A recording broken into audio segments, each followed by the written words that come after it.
essa primeira aula que nós vamos entrar aqui é o tema, né? O tema é o primeiro encontro do paciente com as virtudes.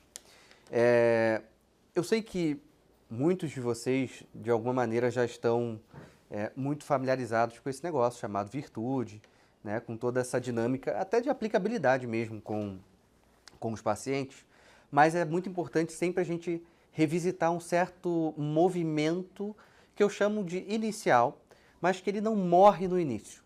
Ou seja, é um movimento que a gente de vez em quando tem que ficar atualizando com o nosso paciente, seja no início de uma psicoterapia, seja ao decorrer dela, ok? Por isso que o tema é o primeiro encontro do paciente com as virtudes. Claro, olhando por esse título, a gente vai pensar muito mais nessa primeira sessão, nessas primeiras sessões.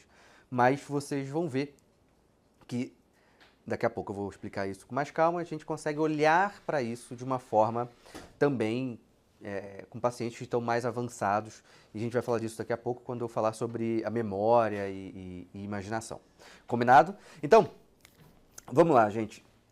Quando vocês recebem um paciente na frente de vocês, vocês partem do princípio de que eles precisam em algum grau de ajuda. Isso é algo que eu acho que está evidente para todos nós, né?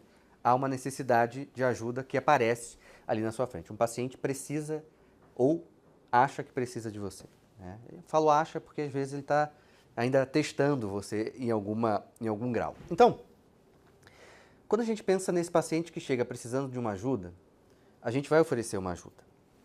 Mas, quando a gente pensa na psicoterapia das virtudes, a gente tem que partir do ponto que a psicoterapia da virtude é uma psicoterapia que tem como uma finalidade uma ordenação. Então, é uma psicoterapia que busca ordenar o paciente para que ele consiga desenvolver o que a gente chama aqui de hábitos bons igual virtude, tá? Claro que desenvolver dentro da capacidade dele, dentro da parte que é dele. Então, esse desenvolvimento precisa ser levado como uma proposta para esse paciente, quando a gente fala de psicoterapia das virtudes, ok? Esse é um ponto muito importante para nós. Por quê? Porque, ao contrário a gente pode dizer, de algumas linhas ou de alguns profissionais, a gente não está aqui somente para escutar um paciente, né? A gente não está aqui só para ouvir o desabafo daquele paciente. Nós estamos aqui para propor um desenvolvimento. Então, não estamos aqui com uma curiosidade sobre o que ele sofre e como ele sofre, mas em conhecer o sofrimento para mostrar o desenvolvimento, para mostrar a ordenação, ok? Então, esse é um ponto importante para a gente lembrar. Então, dentro da ideia da psicoterapia tomista, dentro da ideia dessa psicoterapia das virtudes, há sempre uma proposta, ok? Uma proposta que precisa chegar até o paciente. Então, olha, eu sei que a sua queixa é essa, porém, a gente precisa se desenvolver como um todo para que você não só vença a sua queixa, como também consiga enfrentar os desafios que você vai encarar durante a vida. Seja durante a vida, durante o processo terapêutico, seja durante a vida fora do processo terapêutico, ou seja, não está mais fazendo terapia e ele se torna de alguma maneira firme, de alguma maneira forte para lidar, ok? Então, quando a gente pensa em psicoterapia das virtudes, não é só uma queixa isolada. Mesmo que um paciente possa chegar e falar assim, eu estou na terapia porque eu preciso da virtude da prudência, né? Às vezes tem paciente que chega assim, mas ele não precisa da virtude da prudência. Ele precisa da prudência, da justiça, da fortaleza, da temperança, né? E as virtudes que a gente pode dizer aqui anexas também. Mas no primeiro momento a gente conseguir mostrar para ele essa necessidade do todo. Não como uma impossibilidade real. Digo assim, mas isso aqui... Imagina, você não pode falar para o teu paciente de uma forma que cause nele uma desesperança. Eu tô aqui nas virtudes, falei para ele, mas ele desistiu. De repente, você pode ter falado pro teu paciente e ele entendeu de uma forma como se fosse uma impossibilidade. Não dá para ser isso. Isso que meu psicólogo, minha psicoterapeuta está falando comigo é impossível de se realizar. Então, a gente precisa estar muito atento a essa dimensão, que é a dimensão de fazer esse paciente entender a proposta de um desenvolvimento integral e, ao mesmo tempo, perceber que é possível. Ok? Possível. Isso é fundamental. Não dá para a gente pensar em psicoterapia onde tudo que o paciente ouve ele acha que é impossível. Então, essa adaptação, essa adequação é um trabalho nosso. Porque senão a nossa psicoterapia se torna uma aula. E às vezes uma aula difícil de compreender por parte do paciente. E não pode ser esse o ponto. Ok? Não pode ser esse o ponto. A gente tem que conseguir fazê-lo aceitar. Porque é uma proposta de desenvolvimento que ele precisa ver que é possível. Que ele tem que ter até mesmo uma esperança de caramba. Se eu começar a trabalhar aqui na terapia, se eu começar a caminhar aqui dentro da psicoterapia, eu vou ser capaz de me tornar forte. Eu sei que eu tô aqui por conta de um problema, mas eu posso me fortalecer num ponto que eu não vou mais cair em problemas desta natureza. Ok? Percebe que o paciente levado a isso, ele já está sendo alimentado em algum grau com o que a gente pode chamar aqui de paixão da esperança, em algum grau. Tá? Ainda não tem um exercício prático para ele, mas em algum grau esse pensamento ele começa a se tornar mais esperançoso. Por isso que cabe a nós esse movimento de acolhida. Então, eu mostro essa proposta de uma forma possível. Por isso que às vezes a palavra precisa ser usada. Né? Então, olha, paciente, a gente precisa trabalhar o todo, mas eu preciso te explicar uma coisa. Isso que eu estou falando é possível. É possível e a gente vai caminhar da melhor maneira possível.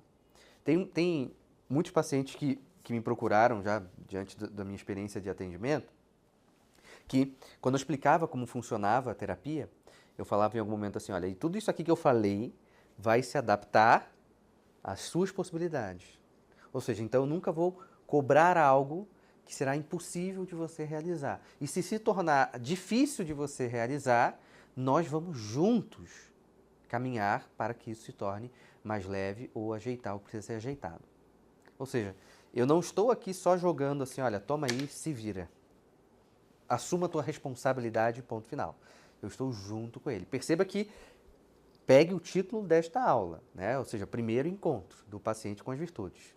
Ou seja, então aqui a gente está falando de primeiras sessões, para que ele fique à vontade, tá?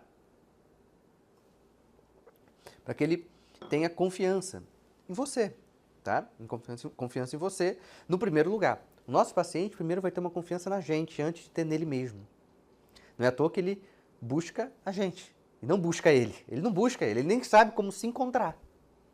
Então, por isso, ele vai até uma terapia e coloca a confiança naquela terapia que vai ajudá-lo, segundo ele. Ok? Aí, o que a terapia vai fazer com ele? Uma boa terapia, ou podemos falar aqui da psicoterapia tomista, o que vai fazer com ele? Vai fazer ele ter uma confiança, recuperar uma confiança em si mesmo. De perceber que ele é capaz de fazer algumas coisas. Uma má psicoterapia, dentro dessa perspectiva que eu acabei de falar, vai fazer o oposto. Já que o paciente vem depositando a confiança nele e em mim, ele vai ser estimulado a continuar nesse processo ad eterno. Só que é claro, isso não pode ser feito, tenho certeza que vocês não concordam, né, com essa dinâmica. Né? A gente tem que fazer esse paciente, né, conseguir voar novamente, né, com as próprias asas, isso é muito importante. Então, perceba que é um certo acolhimento, né, que a gente vai entendendo que precisa ser feito para que a gente consiga trabalhar. Porque, como eu falei, como não estamos falando de uma demanda específica somente, porque se um paciente chega e fala, olha, doutor, eu tenho medo de altura, e a gente trabalha só com a queixa, ok, medo de altura, beleza, então medo de altura é isso aqui, isso aqui, isso aqui, isso aqui, 3 vezes por dia, isso aqui 4 por semana, isso aqui 7 vezes em um mês, etc, etc, você vai estar curado do teu medo de altura. Acabou. Né? Só que aqui não é esse o caso. Aqui, esse sujeito tem medo de altura, olha, eu percebi que você tem medo de altura, você está falando aqui para mim, a gente vai entender um pouco a natureza desse medo de altura, mas a gente precisa entender que a gente tem um desenvolvimento mais integral, mais completo. Por quê? Porque não adianta você vencer o medo de altura e amanhã ter medo de barata. Não adianta você vencer o medo de altura e de barata e amanhã você vai ter medo de chuva. Ou seja, a gente vai fortalecer para que você consiga enfrentar qualquer coisa que pode potencialmente te gerar um determinado medo paralisador. Então, perceba que aqui, né, há um elemento de mostrar para o paciente que ele pode ser maior do que ele acha que ele é. E até mesmo fazê-lo achar que ele é maior, que ele pode ser maior do que ele nunca pensou na vida dele. Isso é um ponto importante. E, de novo, gente, a gente não está falando de romantismo, a gente não está falando de falsas esperanças, nada disso. A gente está falando de coisas concretas. É aquela ideia, você pode ser muito melhor e muito maior do que você imagina de si mesmo. Mas você pode ser também muito pior. E é esse o cuidado que a gente tem que ter. Por isso que a gente não, no caso aqui, não acho que seja prejudicial terapias que foquem só na queixa, mas não é o caso aqui. Não estamos falando nisso. Estamos falando de uma dinâmica total, que envolve uma aceitação do paciente. Ok? Por isso que a nossa postura, já que a gente está falando de psicoterapia das virtudes, precisa ser virtuosa. Como assim? Os nossos pacientes, pelo menos a grande maioria deles, não são virtuosos. Não é isso? Mas você precisa ser. Pelo menos em uma virtude, a paciência. Né? Por que a paciência aqui? Porque o paciente, ele vai ter uma luta para conseguir realizar certas coisas que você está propondo para ele. Então, não dá para a gente pensar em uma psicoterapia das virtudes, em propor um desenvolvimento integral, em propor para esse paciente que ele pode ser muito melhor do que ele já imaginou, e você não tiver paciência com ele. Como eu sempre falo, a paciência, ela é fruto do amor. E todo mundo é chamado a amar. Principalmente, né, a gente aqui dentro da nossa profissão, que recebe alguém em sofrimento. Somos chamados concretamente a amar os nossos pacientes. Mas um elemento efetivo, concreto, ordinário desse amor, dentro da psicoterapia, é a paciência do profissional para com o paciente. E essa paciência é vital. Porque senão a gente está querendo chutar a bunda do paciente, né, em algum momento. Não quer dizer que não precisamos, em algum momento, ser mais firmes, etc, etc, etc. Mas essa firmeza, ela vai ser necessária em um momento oportuno. Então, no primeiro momento, a gente vai sempre escolher a paciência do que essa firmeza. Por quê? Porque a paciência pode me dar informações que essa firmeza pode não me fazer enxergar. Então, no primeiro momento, a paciência precisa entrar necessariamente. Ok? Então, dentro dessa perspectiva que a gente está iniciando a nossa aula de hoje, a finalidade desse primeiro contato é não assustar o paciente. Porque às vezes a gente chega aqui, não, paciente, é porque eu tenho aqui um livro do Piper, eu vou mandar para você, eu vou escanear, eu vou mandar para você, e de repente o paciente pode se assustar, não entendeu nada que está escrito no Piper. Ou de repente você pode trazer uma definição de virtude, porque Aristóteles, paciente, diz que a virtude do cavalo torna o cavalo bom. E o meu paciente olha para mim e fala, tá, isso quer dizer o quê? Né? Então, não podemos assustá-lo. Ok? Isso é fundamental. Ao mesmo tempo que nós não podemos assustá-lo, a gente precisa necessariamente trazer para o centro da psicoterapia, das virtudes, a ideia da responsabilidade. Ou seja, a responsabilidade não pode ser abandonada do processo terapêutico. O que isso quer dizer? Que eu vou acolher o meu paciente, eu vou trazê-lo para perto de mim, eu vou caminhar com ele, eu vou dar o suporte que ele precisa, eu vou trazer o olhar misericordioso, eu vou ter a paciência. Porém, nós vamos trabalhar dentro do processo terapêutico para que ele entenda quais são as responsabilidades dele. Tá, e como que nós vamos ajudar alguém que vem até o nosso consultório a abraçar as responsabilidades? Vamos lá. A gente vai ajudar o nosso paciente a fazer isso na medida que a gente mostra para ele de forma muito concreta que a gente está no lado dele. Ok? Que a gente está no lado dele. Ou seja, Ah, meu paciente não está assumindo muitas responsabilidades. Ele pode não estar assumindo muitas as próprias responsabilidades porque ele, em algum grau, pode se sentir sozinho, em algum grau, ele pode não saber lidar com isso. Então, nós estamos juntos com ele. E, de novo, assim como eu falei que algumas coisas precisam ser faladas, isso aqui precisa ser falado. Olha, eu estou junto com você. Ó, você tem essas e essas responsabilidades. Pode não ser fácil. Eu percebi que você tem essa dificuldade, mas eu vou junto com você. Perceba que o primeiro encontro do paciente com as virtudes não é com um livro sobre virtudes. É com uma pessoa que exala o cheiro das virtudes. Que, como eu já falei em alguns momentos, o paciente pode estar tendo na frente dele um tipo de relação que ele nunca teve na vida dele. Então, se ele nunca teve alguém que tivesse um olhar atento a ele, que tivesse uma disposição de caminhar com ele para entender como esse cara pensa, para entender como que ele está agindo errado, para propor coisas boas para ele, esse paciente está tendo contato com as virtudes em você, tá? Em algum grau. Tudo bem.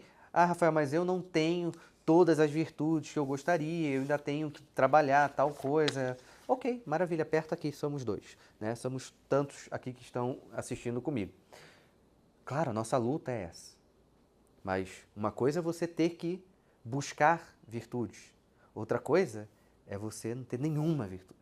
Outra coisa é você odiar a virtude. Então, eu acredito que todos nós aqui não odiamos as virtudes e temos pelo menos uma coisinha que a gente pode chamar de bom hábito. Pelo menos. Né? Então, entenda esse ponto. Não que eu esteja falando isso para pesar para cada um de vocês, né, a responsabilidade de vocês dentro do consultório, mas é porque o primeiro encontro do paciente com as virtudes é conosco. É conosco. Isso precisa estar muito claro para cada um de nós, ok? Então, quando a gente pensa nesse movimento que eu acabei de falar, a gente está falando da importância das virtudes para esse paciente. Perceba que eu não pedi ainda, na próxima aula eu vou falar um pouco mais sobre isso, mas eu não falei para você explicar o que é prudência, o que é justiça, o que é fortaleza, o que é temperança. Eu não pedi isso. Não é esse o ponto, ok? Não é esse o ponto. O ponto é que a sua atitude seja uma atitude virtuosa, adaptada a esse contexto do paciente que chega até você. Ok?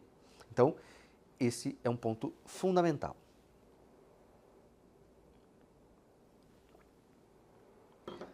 Outra questão importante que a gente precisa considerar nesse primeiro encontro é a fragilidade do paciente. Primeiro ponto, a gente faz uma espécie de apresentação, não aula, não formal, mas apresentação assim, olha, você está tendo contato com alguém que possui virtudes. Mas eu não vou falar sobre exatamente essa frase, mas é uma apresentação nesse sentido. Espero que vocês me entendam quando eu falo isso, tá? Mas, o primeiro ponto foi esse. Agora, a gente precisa entender e considerar essa ideia de fragilidade humana. Por quê? Se eu não considerar a fragilidade humana, eu vou ter muito menos misericórdia com o paciente que está na minha frente. Mesmo que seja um sofrimento que eu sei que é desordenado. Ou seja, meu paciente está choramingando pelos cantos no final de semana porque queria uma namorada e não tem.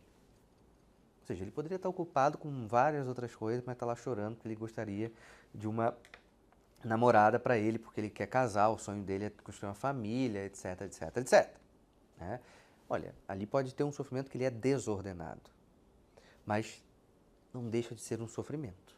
Não deixa de ser sentido na própria pele, ok? Então, temos aqui esse primeiro elemento da fragilidade humana.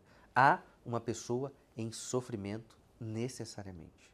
Então, ela te procurou porque tem algum tipo de sofrimento. Desde os mais simples, desde os mais complexos. Não importa, ok?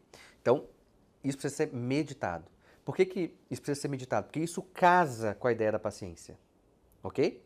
Isso casa com a ideia da paciência porque na paciência eu consigo meditar ao mesmo tempo a fragilidade humana, ok? E aí eu consigo atuar com misericórdia. Isso vale até a gente colocar aqui. Então, se a gente botar a paciência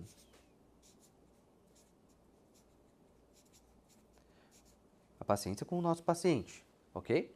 E considerar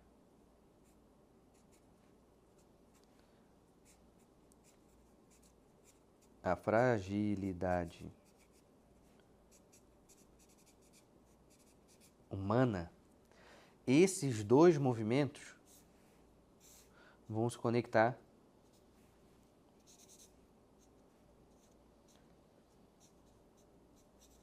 na misericórdia. Ou seja, eu tenho que ter paciência com o meu paciente. E essa paciência vai fazer com que eu entenda essa fragilidade. Ok? Todo o meu processo de paciência com o meu paciente tem que levar em consideração isso aqui. Fragilidade humana. Ah, Rafael, mas meu paciente estava tão bem e de repente deu 2 passos para trás. E agora? Fragilidade humana. Isso é a vida humana. Isso é o dinamismo do ser humano. Então, a minha paciência passa por considerar, por refletir, por meditar sobre a fragilidade humana. Ok? Então, esse é um ponto importante aqui que eu desenhei para vocês, tá? Então, esse sofrimento aqui é um sofrimento que acontece. Por isso que, mas é ordenado, desordenado. Beleza, a gente tem que ter um pouco dessa capacidade de entender isso. Mas há um sofrimento, e onde há sofrimento, há uma necessidade de alguém que tenha misericórdia. Tá? E por que essa fragilidade humana precisa ser considerada? Esse é um outro ponto também. Assim, tem um ponto que eu falei da misericórdia, da paciência, tal, mas tem um outro aspecto que eu vou puxar, que é uma... Eu vou até separar aqui. Essa abinha do lado. E vou colocar o seguinte, ó. Essa fragilidade humana precisa ser meditada por nós, porque muitas pessoas nos dias de hoje, é um fenômeno da nossa sociedade anti-virtude, elas têm um certo movimento de se afastar, vamos botar assim. Ok? Se afastar da ideia de fragilidade humana. O que isso quer dizer? Isso quer dizer o seguinte, que hoje nós temos um movimento de pessoas que acham que são super pessoas. Não sofrem, têm autossuficiência, têm autorrealização, como se eu me bastasse. Ou seja, eu me basto. Então, se tem esse excesso de eu, né? Ou seja, o eu agudo,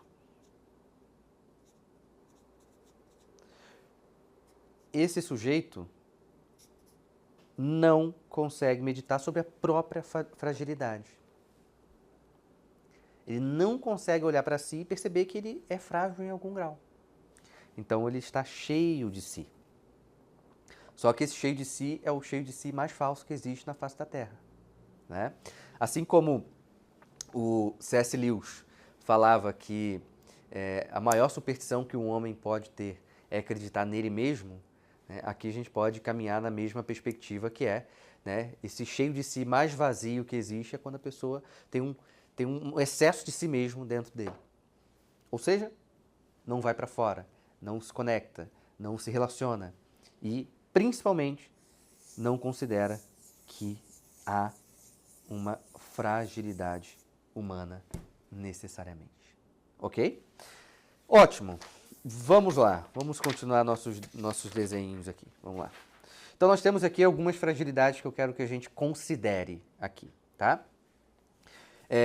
A primeira seria a biológica. Ok? Temos uma fragilidade biológica, que a gente compartilha aqui com os animais. O que seria isso? Corpo, né? O corpo por exemplo, a disposição dos membros, configuração corporal, a própria doença que pode nos atingir, acidentes, etc. Isso mostra que o nosso corpo é frágil.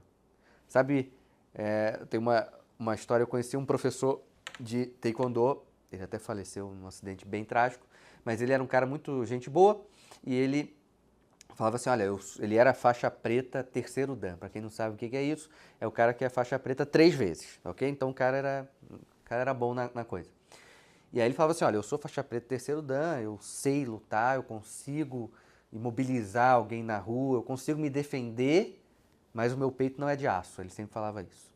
Ou seja, há uma fragilidade, mesmo que esse cara seja extremamente forte, né? Aqui é uma fragilidade, vou até botar aqui fragilidades para ficar mais fácil. Aqui é uma fragilidade que a gente precisa considerar. A gente vai envelhecer, né? Esses dias eu estava conversando com a minha esposa e eu estava com algum machucadinho na perna, arranhei em algum lugar, e eu falava assim, cara, eu com 10 anos, esse machucado ele ia cicatrizar assim, em 10 minutos, né? Claro, eu estava exagerando, mas ele ia cicatrizar muito rápido. Né? Agora eu estou com 33 e aí eu já estou incomodado que o negócio está ali ainda, né? Ou seja, o corpo, ele tem essa fragilidade que precisa ser considerada. Essa fragilidade você pode, em algum grau, conversar com o paciente mesmo, para que ele considere isso, porque é um tom de realismo falar sobre fragilidade. E não uma deficiência, e não uma fraqueza, mas é um realismo. Ou seja, um homem forte é um homem que reconhece perfeitamente quais são as suas próprias fragilidades. E quando ele reconhece a própria fragilidade, ele consegue anunciar essa fragilidade para uma próxima pessoa, seja, enfim, marido, esposa, namorado, mãe, pai, dependendo do contexto, ele está sendo mais forte ainda, porque ele está sendo capaz de enxergar, aceitar e comunicar. Ah, mas ele não tem que superar? O quarto ponto ele pode tentar superar. Primeiro ele aceita. Ele vai ter que comunicar, para que justamente as pessoas tenham essa relação. Ok? Temos depois uma outra fragilidade, depois da biológica, que é a pessoal. Ok? O que seria essa vulnerabilidade pessoal? Aqui a gente vai falar sobre, a gente pode dizer aqui no sentido de dignidade, e meu Deus, não saiu. Dignidade humana. Acreditem, aqui está escrito dignidade, tá, gente? Não parece, mas tá. Dignidade humana. Ou seja, quando a gente pensa numa fragilidade pessoal, ao contrário da biológica, que, claro, a biológica pode ser que uma pessoa cause a si mesmo mal, tá? Mas é uma coisa que o tempo também vai, em algum grau, fragilizando. A pessoal, essa fragilidade pessoal, já vai num outro aspecto. É quando uma pessoa reduz a outra para uma coisa, ok? Ou seja, ataca a dignidade. Ou seja, por que eu falei aqui da fragilidade pessoal? Porque é muito comum a gente ver essa fragilidade pessoal acontecendo, que é transformar uma pessoa em coisa. Ou seja, quando há um ataque à dignidade da pessoa, que é uma dignidade intrínseca da pessoa humana, nós temos uma vulnerabilidade, uma fragilidade pessoal. Hoje em dia isso é muito comum. Ou seja, a falta de determinadas virtudes, né, e a ascensão de vícios fazem que, por exemplo, no campo da sexualidade, há um desgaste e um ataque abrupto à dignidade. O aborto é um ataque à dignidade. Isso aqui é uma fragilidade pessoal. Ok? Então nós temos uma fragilidade. A gente pode colocar fragilidade ou vulnerabilidade também, não tem problema, tá? Então nós temos esses dois pontos que acontecem.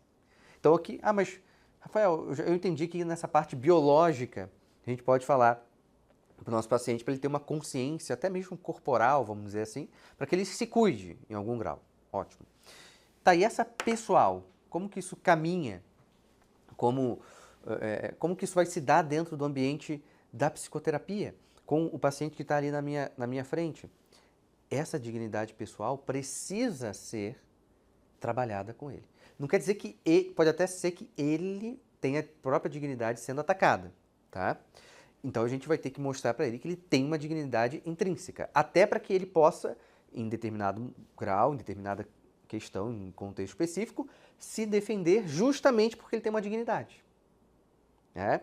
E se ele percebe que ele tem, ou o problema dele acaba sendo dele tirar a dignidade do outro, aí a psicoterapia precisa meditar dentro dessa via de enxergar a dignidade alheia.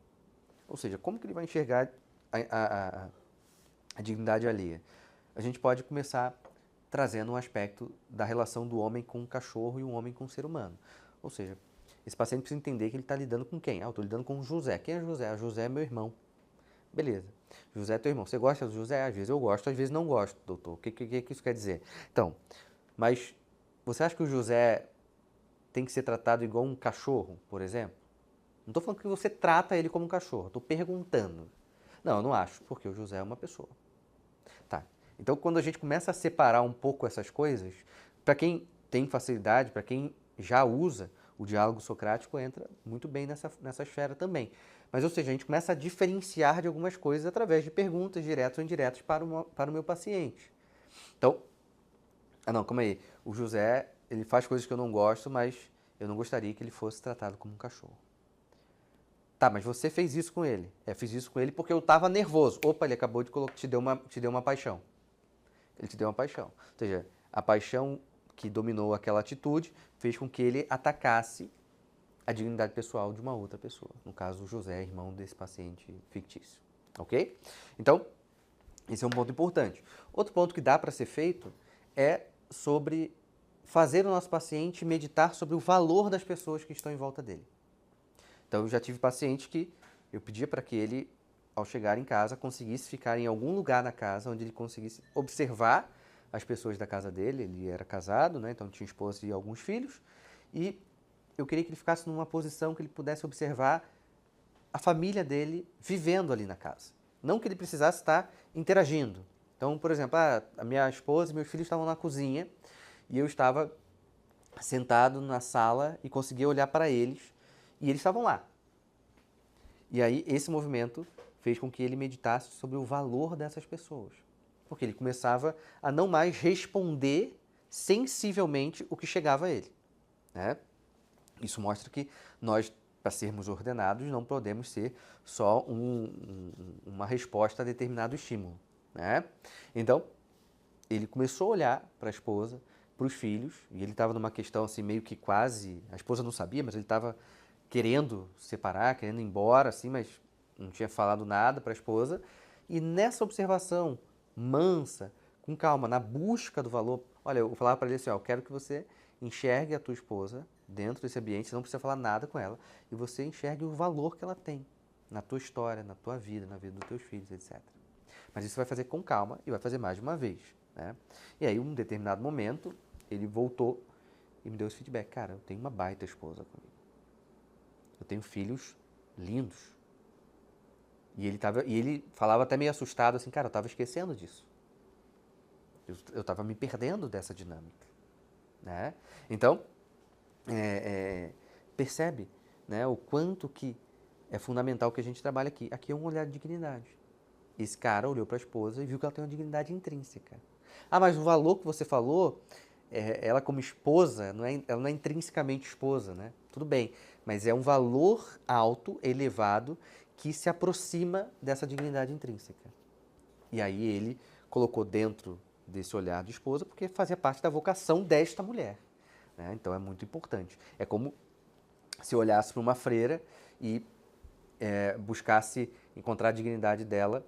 Dá para encontrar a dignidade dela excluindo o fato dela ser freira? Sim. Mas olhar a dignidade dela percebendo que ela também é freira, isso também contribui, tá? Isso também é importante. Combinado? Vamos lá, vamos avançando. Então, nós temos a biológica, temos a pessoal e temos a espiritual. Ok? E nessa espiritual, a gente vai colocar de uma forma bem fácil aqui, que seria o seguinte. ataque a verdade. Ok? E aí, eu vou abrir este livrinho aqui, chamado Vulneráveis, Pensar a Fragilidade Humana, ok? Do Aquilino Cayuela. E tem uma parte que ele vai falar sobre isso, sobre a vulnerabilidade espiritual da pessoa. Então, abre aspas para esse senhor aqui, que eu vou lê-lo. Então, ó, na verdade, é dentro do livro, mas ele não é ele que está falando, ele está citando, cadê a citação? O Guardini, num livro chamado Mundo e Persona, tá? Então, olha só, se o espírito se afasta da verdade, adoece. Isso não acontece porque o homem erre, mas somente quando abandona a verdade. Não porque minta, mesmo que minta frequentemente, mas apenas quando não considera a verdade como obrigatória. Não simplesmente porque engane, mas quando direciona toda a sua força para a destruição da verdade. Olha que interessante essa frase. E aqui nós temos uma fragilidade espiritual. Meus amigos, não é difícil de visualizar essa fragilidade espiritual. Quando a gente vê uma ascensão de ideologias, a gente percebe muito claramente essa fragilidade. São pessoas muito frágeis. Ah, mas elas estão lá enraivecidas. É uma proteção, é um certo escudo que é usado para não demonstrar a fragilidade, mas no fundo não esconde aquela fragilidade enorme. Isso me lembra, eu não vou citar o nome do santo, porque não é santo, mas enfim, é uma pessoa famosa aí da música, eu ia falar música popular brasileira no pior sentido da palavra, mas ela é uma pessoa que tem ali a ênfase do trabalho dela é muito uma exploração do próprio corpo sexualizado, ok? Ok? Beleza. Aí esses dias apareceu uma chamada de uma entrevista que ela deu em algum lugar, alguma coisa assim, e ela falou assim, algo nesse tipo, tá? Não lembro exatamente a frase dela, mas o sentido, o que ela queria passar, eu lembro bem. Que ela falou assim, apesar do meu trabalho ser esse, eu não tenho nenhuma desejo sexual, assim, eu não tenho, eu não sou uma mulher que gosto tanto disso, né? E aí, eu li aquilo ali, e eu acho que para vocês que estão aqui não é fácil, não é difícil encontrar uma conclusão para isso, né? Quer ver um exemplo? Deixa ela de lado aqui e vamos rapidamente falar de um outro exemplo. Para quem já atendeu, homem é mais frequente do que mulher, mas para quem já atendeu alguma pessoa viciada em pornografia, como que está o apetite sexual dela? Está alto ou está baixo? É óbvio que está baixo. Né? Ele não tem interesse sexual pela realidade, no sentido de realidade, é uma pessoa de verdade. Ele está preso dentro de uma esfera ali do computador, da tela, etc. Então, se a gente tem uma pessoa famosa que a ênfase do trabalho dela é sempre explorar o máximo possível essa sexualidade, pode ser que essa pessoa também se envolva com pornografia, não sei dizer, né? Não conheço essa pessoa a fundo. Mas se ela trabalha com a vida dela sendo isso aqui, é extremamente natural que ela não tenha interesse na sexualidade, em sexo, e não tenha desejo sexual. Né? Eu já conversei com um psicólogo uma vez que tinha um trabalho realizado com prostitutas e ele falava isso lá também. Né? Ou seja, aquela sexualização era usada de uma forma tal que aquela pessoa não tinha desejo sexual. Então, aqui nós temos uma fragilidade. E é uma pessoa que atacou a verdade. Ela ataca a verdade, ou seja, um homem saudável, uma pessoa saudável, tem que ter, necessariamente, um desejo sexual ali. Mesmo que ele esteja vivendo a famosa virtude da castidade. Ele não vai ter ausência de desejo, ele vai ter uma ordenação do desejo, um certo controle, um certo comando daquele desejo. Então, essa fragilidade espiritual, essa pessoa famosa aí, né, tem muito. Só que ela não percebe essa fragilidade. Mas essa fragilidade já está em algum grau corroendo. Porque é muito triste uma pessoa que não tem nem 30 anos que não tenha apetite sexual. Porque tem alguma coisa desordenada. Né? Tem uma coisa desordenada. Então, isso seria um ataque à verdade. Então, essa fragilidade espiritual passa por essa perspectiva de um ataque. E percebe que no livro, né, fala assim, não é que ele erre, e às vezes erra até muitas vezes, mas é quando ataca a verdade. Aqui nessa citação é muito importante porque a gente consegue diferenciar muito bem aquele que cai e levanta, daquele que cai e acha que o erro, e acha que a queda é a verdade. Isso é completamente diferente uma pessoa da outra. Aquele sujeito que errou e buscou levantar e se corrigir, ele não está indo contra a verdade. Mas aquele que caiu e não quer se levantar e faz da queda o seu habitat natural, achando que aquilo ali é a melhor coisa do mundo, aqui há uma fragilidade espiritual. Por quê? Porque há um ataque à verdade. E aí, por último, dentro dessas fragilidades, nós temos a existencial. E essa existencial, a gente vai falar aqui do sentido. Ok? Nós temos aqui, necessariamente, quando a gente fala em fragilidade existencial, a gente está falando da pessoa que perde o sentido da vida. É a carência do sentido. E por que aqui cria-se uma fragilidade existencial? Porque esse sujeito vai ficando cada vez mais longe, cada vez mais distante do seu projeto vital, da sua realização, da felicidade. Ou seja, há esses sofrimentos, há essas fragilidades. Nessa espiritual, quando a gente pensa na psicoterapia, a gente tem que ver qual a relação desse sujeito com as verdades. E quando a gente fala em verdade, a gente pode começar naquela verdade bem mais simples, a verdade dos próprios deveres, né? A verdade da relação com os próprios erros, aqui seria um ponto. E o existencial, que seria essa questão do sentido, é o mais fácil da gente visualizar, até do paciente, né?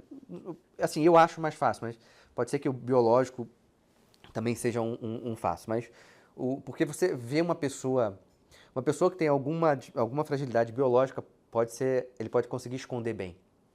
Né? Determinado estado de câncer pode ser imperceptível, por exemplo. Né? Mas um sujeito sem sentido para a vida, esse aí é difícil ele conseguir disfarçar um negócio desse. Não é verdade? É muito difícil. Né? Então nós temos esses 4 elementos. Então esse existencial, se a gente perguntar para o nosso paciente por que ele faz todas as coisas que ele faz, a gente já consegue tirar bastante coisa dentro desse elemento aqui, tá? Então, temos essas fragilidades que, vale lembrar, por que a gente está falando de fragilidade? Porque nós temos que considerá-las. Aqui, por mais que eu tenha falado aqui, olha, aqui você pode chegar para o paciente, fazer isso aqui no biológico, no pessoal, no espiritual, no existencial, mas principalmente a gente precisa meditar sobre essas coisas. Tá? Não necessariamente eu preciso levar para ele, mas eu preciso olhar para o meu paciente e perceber essas fragilidades, ok? E provavelmente os nossos pacientes vão estar com essas 4, ok?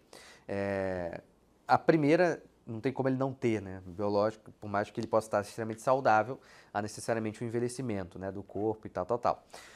Mas a tendência é que eles tenham os 4. Pode ser que tenham 3, 2, mas a tendência é que tenha os 4, ok? E aí aqui a fragilidade. Eu considero o sofrimento para que eu possa acolher, para que eu possa fazer uma movimentação saudável sem assustá-lo, estar junto com ele, ok? Combinado? Certo? Então vou virar aqui minha folha, porque eu acabei de jogar minha folha no chão, então eu só tô com uma, né? Parabéns para mim. Joguei todas no chão. Voltando. Então, a gente precisa considerar o homem como uma fronteira, ok? Quando a gente fala em considerar o homem uma fronteira, eu quero entrar numa fronteira aqui que a gente pode dizer até filosófica. Por quê? Porque o homem, ele está ali numa fronteira que ele se encontra num ponto mais elevado em relação às coisas daqui, ok? Vamos dizer assim, na espécie de ascensão da matéria, sem ao mesmo tempo se reduzir a ela.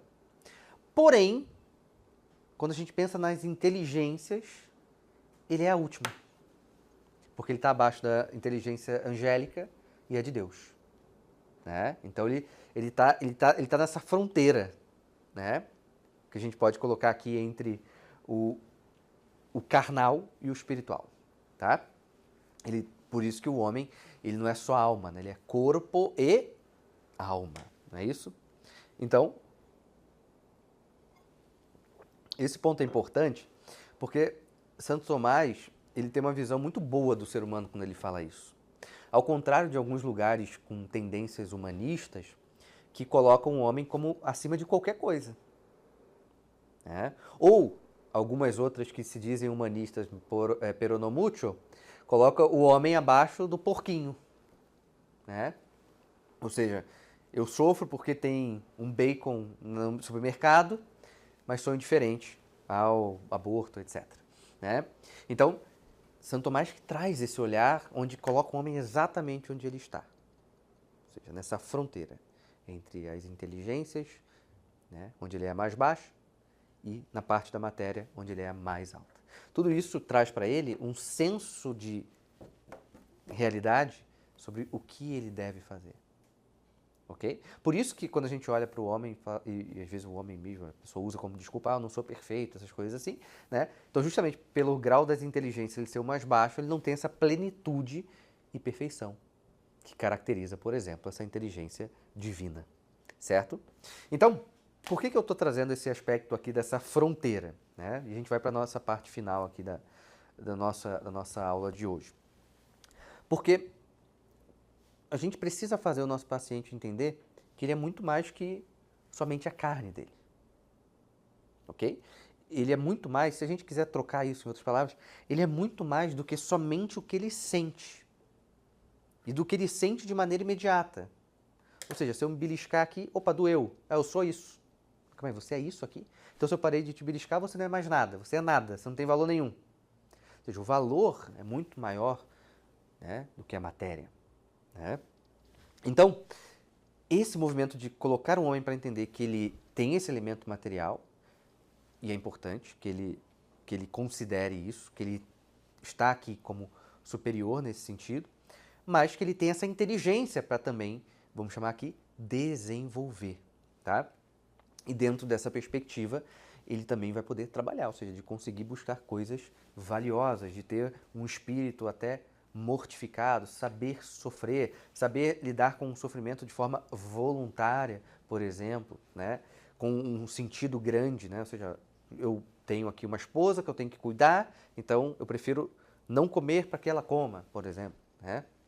A minha filha está doente, então eu fico acordado à noite para ficar lá cuidando dela, etc, etc, etc. Isso é um sofrimento que alguém pode fazer de forma voluntária, certo? Então esse movimento da fronteira é para que a gente faça esse homem olhar para ele mesmo de modo mais completo. Claro que ainda vai ser meio superficial, ele vai derrapar ainda em algum grau algumas coisas, etc. Mas já é uma abertura para uma concepção melhor e maior das coisas. Para que isso? Para que gere um interesse. Todo esse movimento que a gente falou do início dessa aula, de apresentar as virtudes como algo possível, considerar a fragilidade humana, paciência, fragilidade, misericórdia, tudo isso para que esse paciente comece a ter interesse pelas virtudes. Não dá para a gente ajudar alguém no caminho das virtudes se essa pessoa não tem interesse nenhum pelas virtudes, não é verdade? Então, ela precisa ter esse interesse que, vamos dizer assim, em algum grau, aos poucos, isso vai podendo acontecer dentro do ambiente terapêutico. Por isso, é importante que a gente faça uma coisa que me vem como um elemento, em algum grau, pouco utilizado na própria psicoterapia. E eu acho que até quando as pessoas olham para a psicoterapia tomista, às vezes não olham para esse lado, que é a imaginação. Ou seja, conseguir trazer para o nosso paciente alguns exercícios imaginativos em relação às virtudes.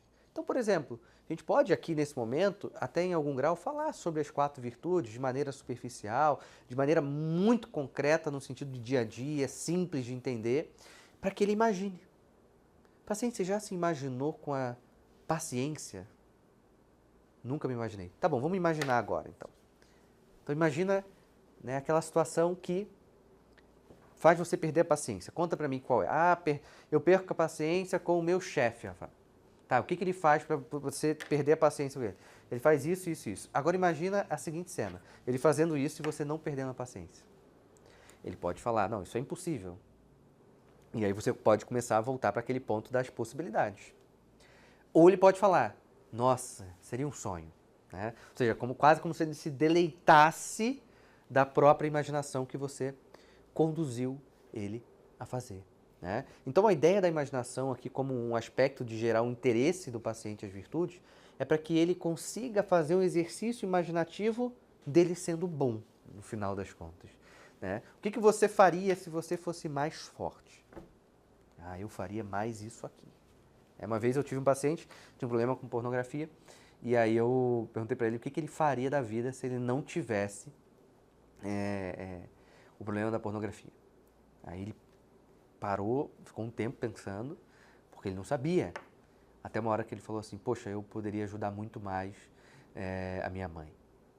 E por quê? Porque no caso dele, a pornografia dele sempre terminava com a prostituição, então ele sempre acabava gastando dinheiro e ele não tinha rio de dinheiro sobrando, né? Então ele, poderia ajudar mais minha mãe. E isso tocou profundamente, né? Que ele estava ignorando, porque ele estava cego diante dessa paixão e de repente ele pensou, pô, minha mãe estava precisando, sei lá, de um ferro, minha mãe estava precisando de uma leiteira, etc, etc, etc. Né? Então, percebe que, né, essa imaginação é fundamental. Tá? Essa imaginação é fundamental da gente conseguir trabalhar com esse paciente para que as coisas consigam se organizar de uma forma mais possível na cabeça. Porque na cabeça do paciente, para que a gente não fique falando algo que ele não consiga caminhar junto com a gente nessa imaginação. Isso é muito importante, tá? Para que justamente as coisas se tornem na cabeça dele, né, realizáveis. Isso é um ponto importante, tá? Então, a imaginação aqui vai desempenhar esse papel, né, crucial como uma ponte entre uma espécie de percepção sensorial e o intelecto. Só que, é claro, existe a imaginação aqui, né, Santo Tomás usa mais a palavra fantasia, né, com PH, né, fantasmas, etc. Existe essa imaginação no sentido de que eu captei algo através do meu campo sensorial, do meu campo sensitivo, e eu imagino, tá? Aqui, nesse caso, alguém pode falar assim, mas ele nunca foi paciente. Ele não tem esse dado, mas ele sabe o que é uma pessoa paciente, porque ele já viu. Ou seja, então ele tem essa captação. Não nele, mas ele tem uma captação pelo lado de fora. Ah, o fulano, não é à toa, quer ver um exemplo? Pô, o fulano tem paciência de Jó. O cara pode até não ser cristão, mas ele usa, né, esse termo e sabe até quem é Jó. Né? Ou seja, então ele consegue imaginar um sujeito muito paciente. Então aqui a imaginação faz essa ponte, ou seja, eu consigo imaginar, o intelecto consegue olhar para isso, informa a vontade como um bem e o sujeito se move. Né? Claro, é um movimento, né, livre de dificuldades, amarras, livre, leve e solto? Claro que não. Mas é um começo de desejo. Ou seja, lembra, a vontade é o apetite intelectivo do bem. Ou seja, então esse sujeito buscando esse bem de forma onde a imaginação começou a trabalhar e auxiliar. A imaginação não mais como um precipício de angústia, mas sim como um farol de esperança, né? Que ela joga para a inteligência. É como se ela agisse numa certa combinação. Então, nós temos esse ponto também fundamental quando a gente pensa nesse primeiro encontro do paciente com as virtudes. Perceba que a gente não necessariamente passou para esse paciente, vamos trabalhar a virtude A, B, C, 3 vezes assim, 4 vezes assado. Não. Primeiro ponto, a gente começa até mesmo fazê-lo enxergar, fazê-lo desejar e, principalmente, fazê-lo ver que é possível. Ou seja, a psicoterapia das virtudes é uma psicoterapia necessariamente dá esperança.